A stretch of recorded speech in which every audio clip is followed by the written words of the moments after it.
कार्यक्रम के प्रायोजक हैं श्री मदन भाई रेखाबेन हुमड़, रूपेन प्राची हुमड़, अनगवीर आर्शवीर हुमड़, रिक्ता विशाल सेठी, आरिका अर्जुन सेठी। आजकल का आधुनिक युग तो है नहीं कि सब कुछ परिवर्तित हो गया है। अपने समय में तो बाजार में चश्मे भी मिलते थे तो कागज के बने होते थे, उसमें रंग बिरंगी पन्नियां लगी रहती थी और लगाने के लिए एक रबर लगा देते थे, बस ऐसा चश्मा बनता था। और मेले में जाकर के 10 पैसे का वो चश्मा भी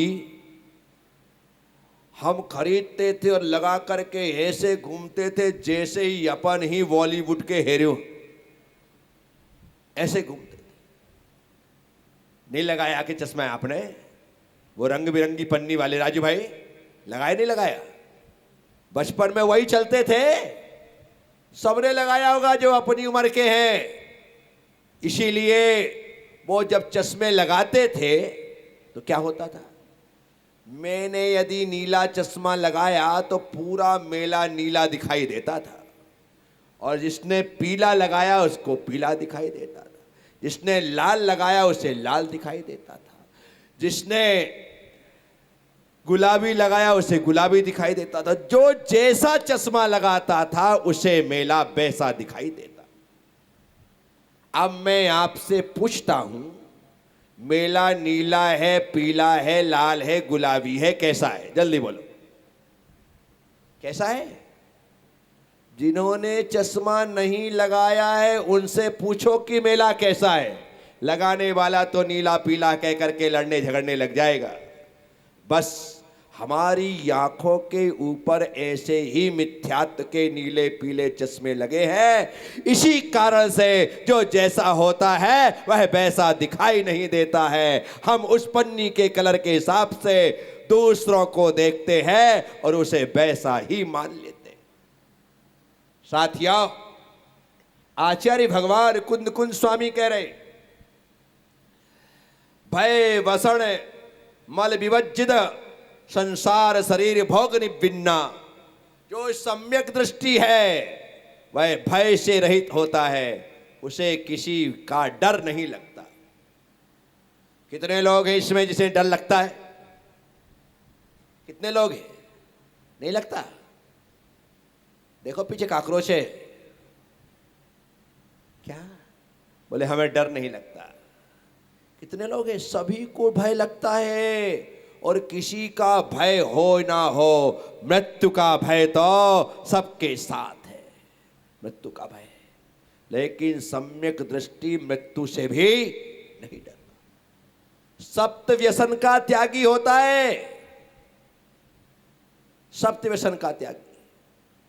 जुआ खेलना, मांस खाना, शराब पीना, शिकार करना, चोरी करना, परस्त्री सेवन करना और वैश्यागमन करना, ये 7 व्यसन हैं। इन 7 व्यसनों का सम्यक दृष्टि त्यागी होता है। आचार्य कुंद कुंद स्वामी कह रहे, इन 7 चीजों का त्याग कर दो। देखो ये 7 के 7 पाप है, इनको करते हुए व्यक्ति भयभीत रहता है, भयभीत रहता है, डरा हुआ रहता है। शिकार करने वाला शिकार करने जा तो रहा है लेकिन डरा हुआ है, क्योंकि सामने से वह शिकार को देख करके प्रहार कर रहा है और पीछे से किसी ने आक्रमण कर दिया तो वह डरा हुआ है। जुआ खेलने वाले लोग जुआ खेल रहे हैं लेकिन डर है कहीं पुलिस ना आ जाए। क्यों? क्योंकि गैर कानूनी है जुआ खेलना। चोरी करना, चोर चोरी कर तो रहा है लेकिन डरा हुआ है। क्या हुआ? तो इसीलिए सबसे पहले 7 व्यसन का त्याग कर दो तो अपने आप 7 भय से रहित हो जाओगे। जुआ खेलने का त्याग, बोलो हां, बोलो हां। गुरुदेव हम जुआ नहीं खेलेंगे। ऐसे जुआ खेलने का त्याग, जुआ खेलने का त्याग पक्का। इसमें आप मनोरंजन के लिए ताश खेल सकते हैं बिना पैसे लगाए। गर्मी की छुट्टियों में जैसे खेलते हैं ना, बैठ गए 4 लोग, उसमें कोई पैसा नहीं लगाया, बस 3 2 5 खेल रहे हैं। खेलते थे, 3 लोग बैठ जाते थे, 7 8 खेल रहे, चलेगा, टाइम पास है, वो खेल है, जुआ नहीं, वो खेल है, वो जुआ।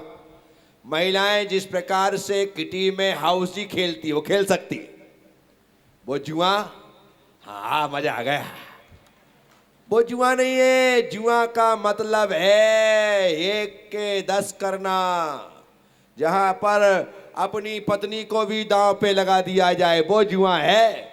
तुमने तो 10 रुपए की टिकट लेकर के 2 घंटे आनंद ले लिया, इनाम का ऐसा कुछ भी नहीं था, तो वो सिर्फ एक एंजॉय है, वो जुआ मैं नहीं मानता। शेयर मार्केट यदि आप करते हैं तो आप कर सकते हैं, क्योंकि वह लीगल है, सरकार द्वारा मान्यता प्राप्त है, वो जुआ नहीं है। बिल्कुल 1 नंबर का धंधा है शेयर मार्केट में, कहीं से कहीं तक उसमें छलछिल नहीं है। क्यों? क्योंकि एक बड़ी कंपनी बड़ा काम करने के लिए अपने शेयर सारी दुनिया में बेच देते हैं और सभी लोग उसमें शेयर लगाते हैं, अपना हिस्सा लगाते हैं, अपना हिस्सा। अब हिस्सा लगाते हैं, कंपनी को फायदा होता है तो आपको भी फायदा होता है, और कंपनी को नुकसान होता है तो आपको भी नुकसान होता है। इसलिए मैं इसे भी वो नहीं मान। हाँ, लेकिन जो लोग शेयर में लोभ लालच में पड़ करके उलझ जाते हैं, वो निश्चित तौर पर वैसा शेयर आपकी बर्बादी में कारण है। वैसा धंधा, वैसा काम कभी नहीं करना चाहिए। वैसा काम आपने किसी कंपनी में लगा करके भूल गए, ये इन्वेस्ट किया है और आप उसमें लग करके, कई लोग लोभ में पड़ जाते हैं, मैंने देखा है घर के घर बिक गए। यदि आप ऐसा कर रहे हैं तो वो 100% जुआ है जो आप बर्बाद कर रहे हैं। लेकिन आप कंपनी में, और कंपनी भी ऐसा चुनना जो हिंसा की कंपनी ना हो, मदिरा के व्यापार वाली कंपनी ना हो, पाप की कंपनी ना हो, जहां पर हमने पैसा लगाया, माँ बाप से पूछ करके लगाया कि इसमें पैसा लगा करके शेयर खरीद दिए और भूल गए तो ठीक है। और आप यदि उसे ही व्यापार समझने लगो तो शेयर व्यापार नहीं है। शेयर व्यापार, मेहनत करो, पसीना बहाओ, खून सुखाओ और वो काम करो। ये तो सिर्फ मैंने इन्वेस्ट करने के लिए एक कंपनी को सहयोग किया, उसे फायदा हुआ तो मुझे भी फायदा, बस।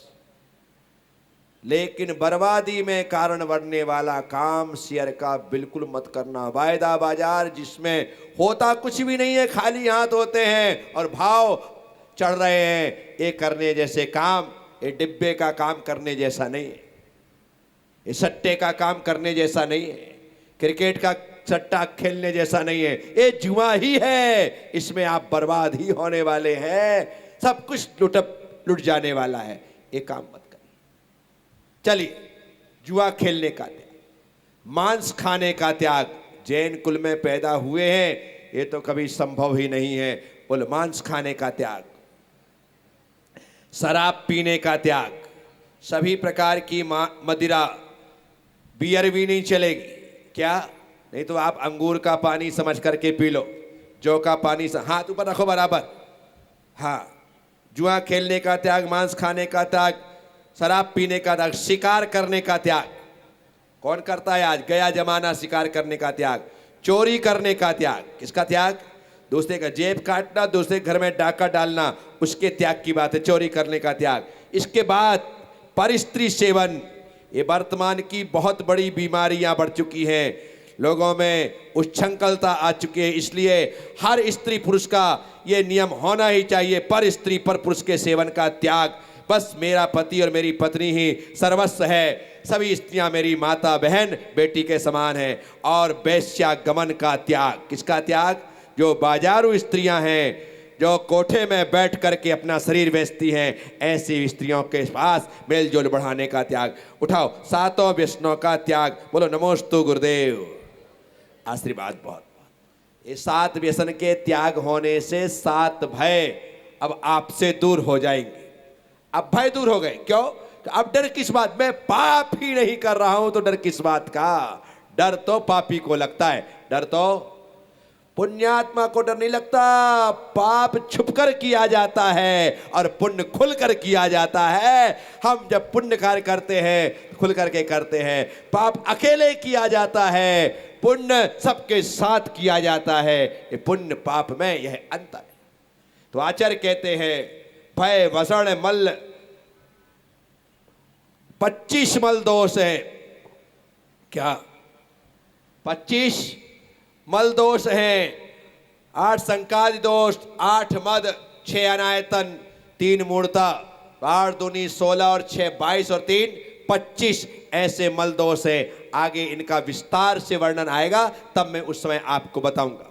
उसके बाद संसार शरीर भोग निर्विन्ना, जो सम्यक दृष्टि है वह संसार शरीर भोगों से विरक्त हो जाता है। संसार में रहता है लेकिन जल से भिन्न कमल की तरह। चक्रवर्ती भरत 96,000 रानियां थी। कितनी? 96,000 रानियां थी। और चक्रवर्ती के पास विक्रिया होती है, वह अपने शरीर के 96,000 रूप बनाता है। कितने? 96,000 रूप बनाता है। और हर रानी के पास एक एक वैकृत शरीर बराबर पहुंचता है, अन्यथा उस रानी का तो विवाह करने का कोई अर्थ ही नहीं होगा। वर्षों में कभी एक आध बार अपने स्वामी को देखने का अवसर मिलेगा, लेकिन नहीं, चक्रवर्ती वैकृत शरीर को बना सकता है। इसी कारण से प्रत्येक रानी के पास आना जाना, उठना बैठना, बोलना चलना सब चलता है, अन्यथा वह बेचारी विवाह करके दुखी हो जाए। और वे ऐसे महापुरुष होते हैं जो किसी के दुख में कारण नहीं बनते हैं, वे हमेशा सुख में ही कारण होते। तो चक्रवर्ती भरत जो कि संसार में रहते हुए, भोगों के बीच में रहते हुए भी उनसे बैरागी है, इसलिए भरत के लिए कहा जाता है भरत जी घर में ही बैरागी। क्या कहा जाता है? भरत जी घर में ही। ऐसे ही राजा जनक के लिए कहा जाता है वो देह में रहते हुए भी विदेही थे। देह में रहते हुए भी देह से पृथकता का बोध करते थे। शरीर अलग है, आत्मा अलग है, ऐसा अनुभव करते थे। सिर्फ 2 ही राजाओं के बारे में, भरत और जनक के बारे में शास्त्रों में उल्लेख है, बाकी किसी को इस तरह से नहीं कहा गया कि वो घर में बैरागी है। साथियों, आखिर भरत ने कैसा जीवन जिया होगा कि 96,000 स्त्रियां हों, उनके बीच वैराग्य के साथ जी रहा है। भरत चक्रवर्ती जब भोजन करते थे ना, और उनकी महारानी सुभद्रा उन्हें जब परोसती थी भोजन, और वो भोजन करते थे, तो भोजन करते करते कई बार उनकी आंख बंद हो जाती थी और हाथ बीच में ही ठहर जाता था। तब महारानी सुभद्रा पूछती थी, आर्यपुत्र क्या हुआ जो आप भोजन करते करते चिंतन में खो गए? आप क्या सोच रहे हैं? तब भरत चक्रवर्ती चिंतन की धारा को तोड़ करके बाहर निकलता था और अपनी महारानी से कहता था, देवी मैं सोच रहा हूं कब तक इस प्रकार से भोजन करता रहूंगा? वह दिन कब आएगा जब मैं मुनि बन करके करपात्र में आहार ग्रहण करूंगा? वह दिन कब आएगा जब मैं मुनि बन करके करपात्र में आहार ग्रहण करूंगा? चक्रवर्ती भरत रोज ऐसा चिंतन करता है, ऐसा विचार करता है। विचार करिए, कैसी वैराग्य की परम अवस्था में खोए रहे होंगे वे कि ऐसा भाव उनके भीतर प्रकट होता था। आपने कभी सोचा भोजन करते करते कि वो दिन कब आएगा जब मैं मुनि बन करके आहार ग्रहण करूंगा? नहीं, आप तो ये सोचते हैं कब महाराज जी के आहार हो जाएं तब मैं बैठ करके भोजन ग्रहण करूंगा। जल्दी हाँ तो मेरी थाली लगे, आज तो मजा आ जाएगा। हम तो प्रसाद के बारे में सोचते हैं और चक्रवर्ती सोचता था कि वह दिन कब आएगा कि मैं आहार। अब देखो आप, जिस चक्रवर्ती ने जीवन भर ऐसी भावना भाई, उसे ऐसे आहार करने का अवसर ही नहीं मिला। मुनि तो बने, लेकिन केस लॉन्च करते करते ही केवल ज्ञान हो गया और आहार करने का अवसर ही नहीं आया। जो ऐसे भाव करता है, दीक्षा के समय उसके ऐसे भाव होते हैं कि केवल ज्ञान हो जाता है। आप सबसे कहता हूं, ऐसी भावना भाया करो, ऐसी भावना। संत साधु बन के बिचरूं, वह घड़ी कब आएगी? संत साधु हाथ पीछी हो कमंडल, वह घड़ी कब आएगी? हाथ संत साधु बन के बिचरूं, वह घड़ी कब आएगी? संत साधु, ऐसी भावना भाव हो सकता है इस जन्म में भाई गई भावना अगले जन्म के प्रारंभ में उस घड़ी को तुम्हारे सामने ला दे और तुम मेरी तरह 16.5 साल की उम्र में दिगंबर मुनि बन करके अपनी आत्मा के कल्याण के लिए निकल जाओ।